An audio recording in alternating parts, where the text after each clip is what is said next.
noi mai buglie e lo canali, da che cala lo sole in mezzo mari e si spagli nell'ombri della sera, lo vascio luminoso delle vari, piena tutta da lei nella costera. S'abbrino corde lo naviganti, chi alluppa della terra lo saluto, respira paltusato in veldiglianti, e la vezzi, e razzoli, e lo palduto. Capo di Venu chiama da maestrale, le risponde all'ivecchio capotesta, tre lampi, solo un uomo magistrale che accende la speranza e la tempesta. Lo mari, tutta a lutto, in un momento accosta le due isole affrontati e la une lo stesso sentimento. Insieme lo Signore ci ha creati. E le notti, sirenio tempestosi, cieli e mari sul piede del Mosura. Lo che tende, contrastano armoniosi liquori della Corsica e Gardura. Facca a mano, ammutta la costera. Bandi strani, suggetti a due vaeddi, ma aspettani che calia torra sera pa' chiamassi e paldì sei musureddi.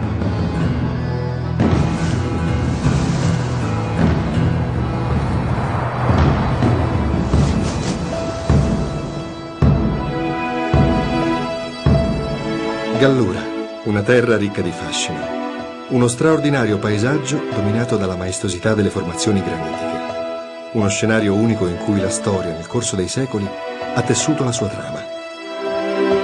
Il viaggio nel tempo inizia con l'incontro tra due sorelle, la Gallura e la Corsica, unite da sempre da un legame indissolubile che ha origini lontane e che sino ai giorni nostri non si è mai reciso completamente. Queste due terre continuano a dialogare in un incessante scambio culturale che affonda le sue radici nella preistoria. Dalla Gallura, infatti, passavano in età neolitica le rotte attraverso le quali materie prime come la selce e l'ossidiana raggiungevano la Corsica, per poi varcare il breve tratto del Tirreno ed essere infine smistate in terraferma. E qui inizia anche il nostro viaggio alla scoperta della Gallura, terra di tradizioni e di memoria. Un viaggio unico alla scoperta di luoghi affascinanti e periodi remoti che costituiscono insieme un bagaglio culturale di straordinario valore.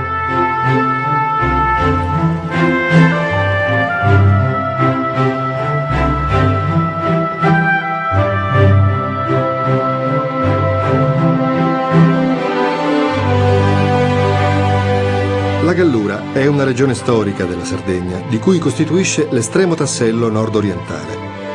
Le bocche di Bonifacio la separano dalla Corsica, mentre il Mar Tirreno limita il versante orientale.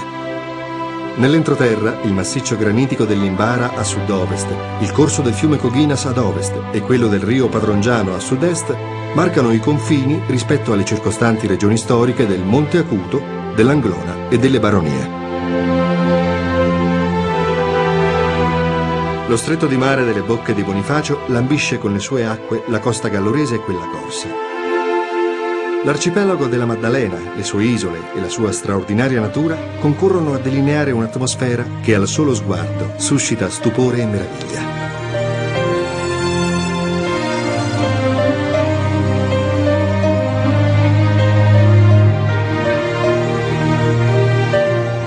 Le caratteristiche geografiche e la complessità del territorio gallurese hanno decisamente influito sulle scelte insediative dell'uomo, che già in età neolitica ha saputo adattarsi ad una natura aspra, utilizzando le cavità rocciose quali dimore occasionali poste a ridosso degli approdi naturali. Questi semplici ricoveri, chiamati tafoni o conche, favorirono la formazione delle prime comunità costituite sulla costa da semplici raccoglitori di frutti del mare e si cibavano, oltre che di pesce, di diverse varietà di conchiglie. I ripari naturali più vicini al mare furono spesso utilizzati come luoghi di sosta per i marinai preistorici. Sorpresi dalle tempeste che si levano violente e improvvise in questo braccio di mare, erano costretti a soggiornarvi nell'attesa che venti più miti favorissero la navigazione delle loro semplici imbarcazioni.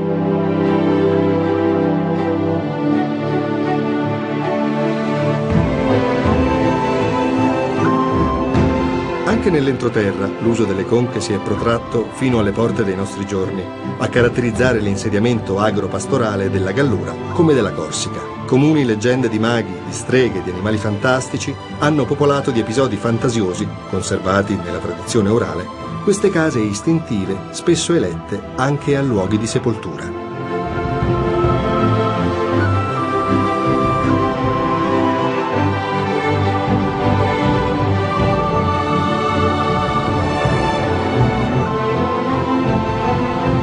Un'ulteriore corrispondenza tra la Gallura e la Corsica è legata al fenomeno neolitico del megalitismo europeo. Si può dire che l'impianto del megalitismo neolitico in Gallura costituisca una delle pietre miliari sulle quali si basa lo sviluppo anche delle culture successive. L'uso di grandi pietre si mantiene anche con l'affermazione in tutta la Sardegna della cultura neolitica di Ozieri. I dolmen rappresentano un'ulteriore testimonianza architettonica riconducibile a questa fase culturale. I monumentali sepolcri dolmenici di Alzoledda, Ciuledda, Ladas, Billella, in territorio di Luras, costituiti da monoliti posati verticalmente sul piano di roccia viva e coperti da enormi lastroni, testimoniano l'adesione della Gallura al fenomeno megalitico di stampo occidentale, giunto in Sardegna dalla Francia pirenaica. In particolare il Ladas è uno degli esempi più significativi presenti nel territorio di Luras, in quanto testimonia l'evoluzione della tipologia costruttiva di questi monumenti megalitici che, partendo dall'esperienza del dolmen semplice del periodo neolitico, porta alla realizzazione di tombe a galleria, le allées couvertes, e quindi, in età nuragica, alle tombe dei giganti.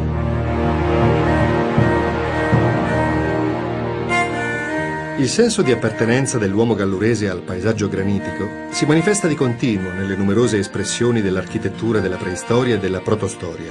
Strutture artificiali che inglobano pareti di roccia naturale caratterizzano spesso costruzioni maestose, poste in punti di ampio dominio visivo. Con l'avvento e l'affermazione della civiltà nuragica nel territorio gallurese si registra una diffusa presenza delle costruzioni chiamate appunto nuraghi. Colpisce l'imponenza di queste costruzioni, collocate in punti geograficamente strategici per il controllo del territorio circostante, dalle cui risorse traevano sostentamento le numerose comunità di villaggio tra il XVI e il IX secolo a.C. All'esigenza di dominio visivo è connessa anche la presenza del terrazzo, che in origine coronava tutti i nuraghi. Nell'area gallurese questa funzione è spesso semplicemente assolta dalle alture granitiche, sulla sommità delle quali sono ubicate strutture di avvistamento o di difesa costruite in murature di pietre appena sbozzate.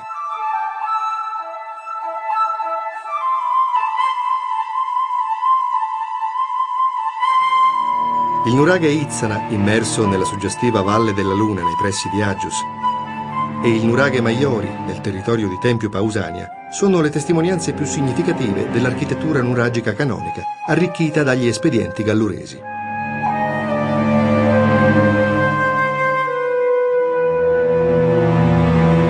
Diversi tipi monumentali caratterizzano il territorio gallurese.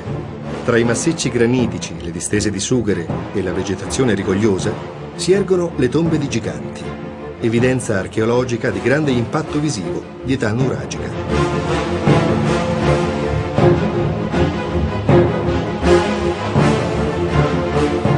Tra i monumenti archeologici in miglior stato di conservazione, la tomba dei giganti di Pascaredda a Calangianos e quelle di Lubrandali e di La Testa a Santa Teresa Gallura sanciscono con l'affermazione della stirpe il possesso del territorio già marcato dai nuraghi coi villaggi cui le tombe sono pertinenti.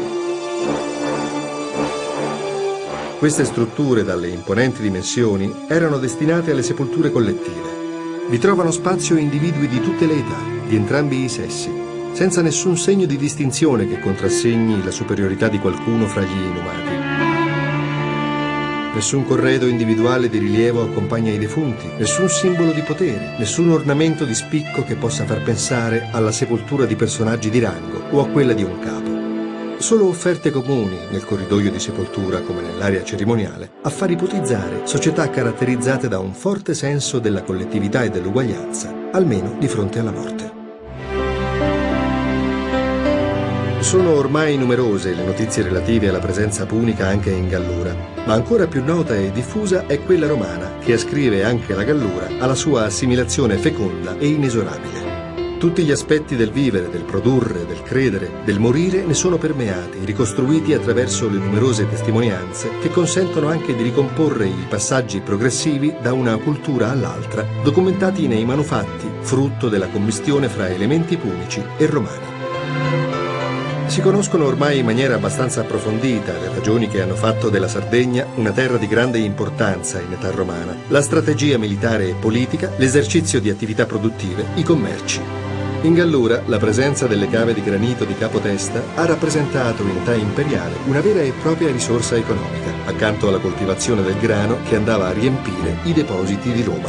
La prossimità del mare rendeva facile l'imbarco delle colonne che se ne ricavavano per il trasporto verso il porto di Ostia. Di qui la compattezza e l'eleganza cromatica del granito gallurese andava ad arricchire prestigiosi edifici pubblici e sontuose ville patrizie della città imperiale.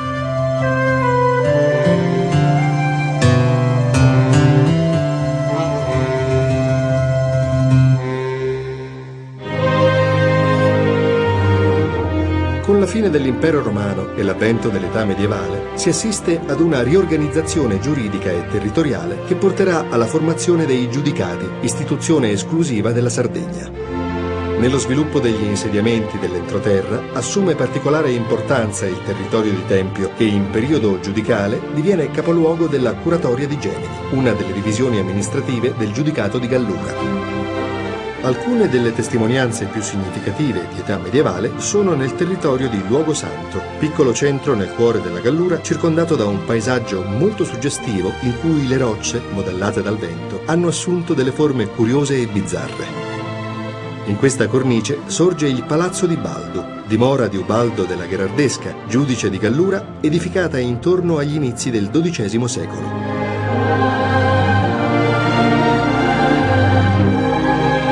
A partire dal XVI secolo, Tempio divenne il principale centro amministrativo e culturale della Gallura, soprattutto a seguito della crisi economica e politica che sancisce il declino dell'antica capitale, Civita, l'odierna Olbia.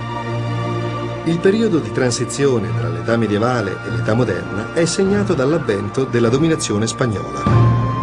Numerose torri disseminate lungo i litorali attestano il controllo delle coste minacciate dalle incursioni barbaresche. Sono presenti nel litorale di Vignola, in quello di Santa Teresa e nel borgo di Isola Rossa,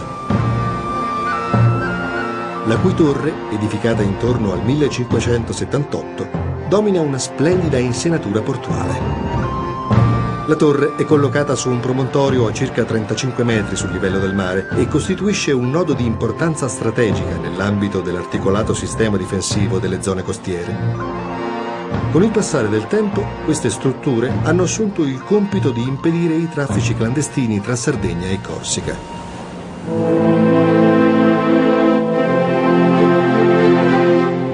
Dopo un breve periodo di dominazione asburgica, la Gallura, così come il resto dell'isola, passò sotto il controllo dei Savoia, sino al 1847, anno in cui essa fu integrata nell'amministrazione piemontese. Oggi la Gallura è una terra che scommette sulla ricchezza del suo territorio e sulle sue tradizioni, per rinnovarsi e proporsi come luogo capace di offrire al visitatore di passaggio, ma anche ai suoi abitanti, un'offerta culturale in cui la storia si coniuga con le bellezze del paesaggio. Le tradizioni si rinnovano attraverso il folklore dei piccoli centri abitati, le risorse naturali divengono il punto di partenza per lo sviluppo economico e sociale. Un esempio concreto che attesta la volontà di valorizzare il passato e le tradizioni ad esso connesse è costituito dal Museo Etnografico di Aggius, che propone al suo interno percorsi di visita finalizzati alla riscoperta delle antiche tradizioni mediante una chiave comunicativa moderna. La struttura offre la possibilità di ammirare una completa ricostruzione della tipica abitazione gallurese e degli antichi mestieri, nelle attività di lavorazione del sughero, del granito e soprattutto dell'arte della tessitura.